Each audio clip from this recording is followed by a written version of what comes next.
বাংলাদেশ ক্রিকেটের এক আজব সমীকরণ সাকিব তামিম সম্পর্ক। প্রতিনিয়তই নতুন নতুন তথ্য উঠে আসে। এই যেমন সমকালকে দেয়া ইন্টারভিউতে তামিম অস্বীকার করেছেন সাকিবের অভিযোগ।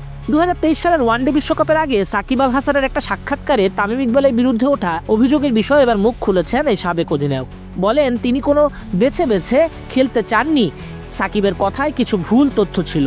তামিম বলেন যদি কোনোদিন সাকিবের সঙ্গে আড্ডায় বসা হয় তাহলে বিষয়টা জানতে চাইবেন তার কাছ থেকে। তবে শুধু সাকিবের কথাতেই নয়, বিসিবি সাবেক সভাপতি নাজমুল হাসান পাপনের ভূমিকা নিয়েও প্রশ্ন তুলেছেন তামিম ইকবাল খান। বলেন সাকিব আর আমার ঝামেলার কথা মিডিয়ায় অনেক আগে থেকেই জানতো, খেলায় প্রভাব না পড়ায় কেউ লিখেনি, কিন্তু সভাপতি মিডিয়ায় প্রকাশ্যে বলে দেওয়ার পর থেকেই এসব মিডিয়ায় লেখা শুরু হয়।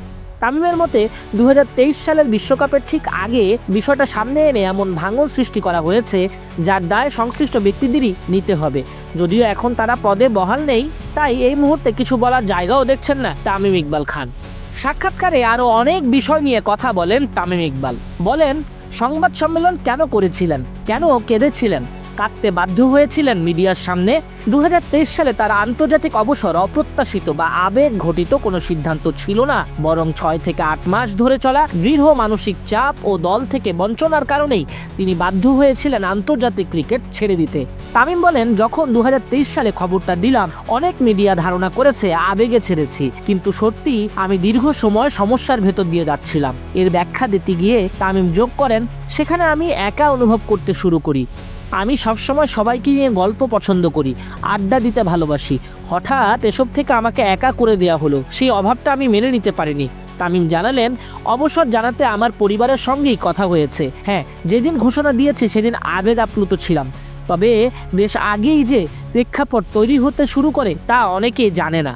তামিম এও বলেন কখনোই রাজনীতি করবেন না, সংগঠক হিসেবেই ভূমিকা রাখতে চান তামিম ইকবাল।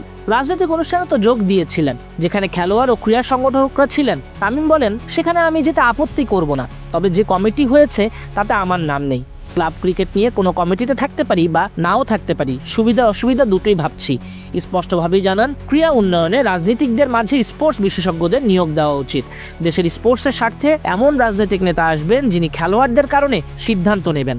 আমি বলবো না আমি সেই সঠিক মানুষ, তবে তারা যাকে সঠিক মনে করবেন তাকে খুঁজে নেবেন, আমি ওটার জন্য অপেক্ষা করব।